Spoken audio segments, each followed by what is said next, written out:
Hello, students. Good afternoon. I hope you all are doing great. So, आज हम लोग अपना फिफ्थ चैप्टर स्टार्ट कर रहे हैं बिजनेस स्टडीज़ का। ठीक है, थोड़ा सा बीच में वीडियोस बनाने में डिले हो गया, उसके लिए सॉरी। लेकिन आप देख सकते हो मेरा नेक्स्ट टॉपिक का कंटेंट भी ऑलरेडी रेडी है। ठीक है, तो आज हम लोग जॉइंट हिंदू फैमिली के बारे में पढ़ेंगे। ठीक है, सबसे पहला जो टाइप था हमने फॉर्म ऑफ बिजनेस ऑर्गेनाइजेशंस का जो देखा था वो था सोल ट्रेड, जिस पे हमने ये देखा कि एक सिंगल पर्सन होता है जो एक बिज़नेस को रन करता है, उसकी अनलिमिटेड लाइबिलिटीज़ होती है, वही उस पर कैपिटल लगाता है, डिसीजन मेकिंग करता है और सारा प्रॉफिट का हकदार वही होता है। ठीक है, जो नेक्स्ट टाइप है ना बिजनेस फॉर्म का, वो है हमारा जॉइंट हिंदू फैमिली, जिसे JHF भी बोलते हैं। ठीक है, सबसे पहले क्या लिखा है यहाँ पे देखो, centralised management is the main feature of joint Hindu family. Centralised management यानी कि एक पर्सन, पर्टिकुलर पर्सन होगा जो पूरे बिजनेस को मैनेज करेगा, डिसीजन मेकिंग करेगा। ठीक है, जॉइंट हिंदू फैमिली में पता क्या होता है, एक फैमिली होती है।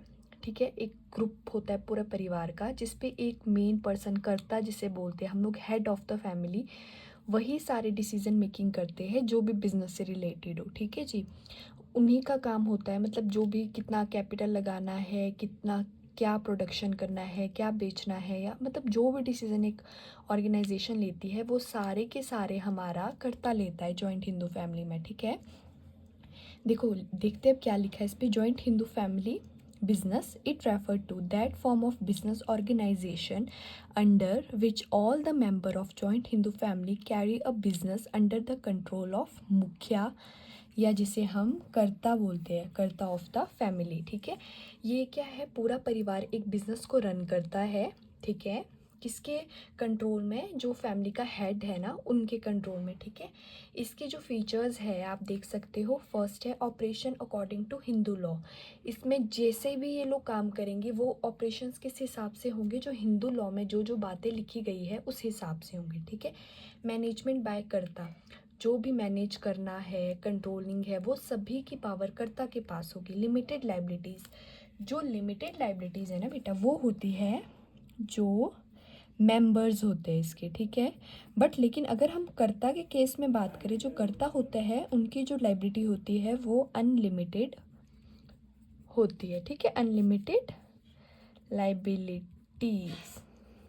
ठीक है, अनलिमिटेड लाइबिलिटी होती है, परमानेंट एग्जिस्टेंस होती है, क्योंकि ये बिजनेस फैमिली बिजनेस होता है। ठीक है, ये पुराने टाइम से चला आ रहा है, किसी ने स्टार्ट किया था तो एक पूरा पीढ़ी बाय पीढ़ी उस बिज़नेस को जनरेशन्स आगे फॉलो कर लेकर जा रही है, आगे बढ़ा रही है। ठीक है जी, मेंबरशिप बाय बर्थ, भाई जो भी इस फैमिली में बर्थ लेगा वो इस बिज़नेस का पार्टनर बन जाता है। ठीक है, मेनली जो मेल मेंबर होते हैं ना फैमिली के, वो इसके पार्टनर बनते हैं। ठीक है, रजिस्ट्रेशन, इट्स ऑन यू।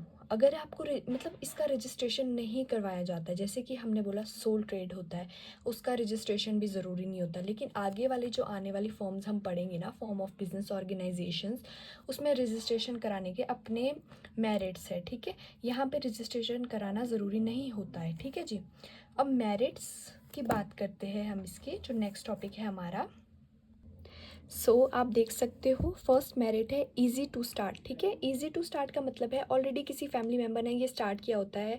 ठीक है, उसके बाद आगे का आपको बढ़ाना है इसको, आपका काम है थोड़ा बहुत कैपिटल लगा के और ज़्यादा एक्सपेंड करना अपने बिजनेस को। ठीक है, डायरेक्ट कॉन्टैक्ट विथ कस्टमर्स, आपने देखा है जो बिजनेसेस बहुत पुराने पुराने होते हैं, शॉप्स आपने देखी होगी, उनका ना सीधा कॉन्टैक्ट होता है अपने कस्टमर से। ठीक है जी, और फिर होता है क्विक डिसीजन। यहाँ पे डिसीजन कौन लेता है, यहाँ पे जो डिसीजन मेकिंग का जो पावर होती है वो हमारे कर्ता के पास होती है। ठीक है, direct relationship between efforts and considerations. ठीक है, डायरेक्ट रिलेशन होता है, अगर आप जितना एफर्ट डालोगे उसी हिसाब से आपको प्रतिफल यानी बेनिफिट या प्रॉफिट मिलेगा। ठीक है, ठीक है, और उसके बाद है एडवांटेज ऑफ इनहेरिटेबल क्वालिटी। ठीक है, इनकी क्वालिटी भी बहुत अच्छी होती है, क्योंकि ये बहुत टाइम से बिजनेस होता है, चला आ रहा है, तो एक ट्रस्ट वर्दी होता है। जैसे फैमिली बिजनेस की बात करें, हमने टाटा प्रोडक्ट्स होते हैं, टाटा कंपनी का नाम सुना है, डाबर सुना है ना, रिलायंस है, ये जियो वाले, कितना ये फैमिली बिजनेस है ना ये,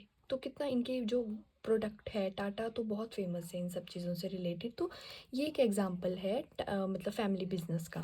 लिमिटेशंस की बात करते हैं तो लिमिटेड सोर्स है, ठीक है। अब ये फैमिली है, ये खुद ही सब पैसा लगा रही है, ठीक है, कैपिटल इन लोगों की है, ये किसी आउटसाइडर को अपने फैमिली में पार्टनर नहीं बनने देते, तो फिर मतलब ही क्या रहेगा जॉइंट हिंदू फैमिली का। इसका क्या मतलब है कि एक पूरा परिवार है, ग्रुप ऑफ एक पूरी फैमिली है जो एक बिजनेस को स्टार्ट कर रही है, ठीक है। आई होप आपको दिखाई दे रहा होगा, है ना। उसके बाद है लिमिटेड मैनेजरियल स्किल्स। अब भाई ये एक ही फैमिली बिजनेस कर रही है, वो किसी और को आने ही नहीं देंगे, तो मैनेजरियल स्किल्स इंक्रीज कैसे होंगी, है ना। अब आपको बिजनेस को अपना एक्सपेंड करना है, इनोवेशन, क्रिएटिविटी, बहुत सारी चीज़ें की ज़रूरत होती है आपको।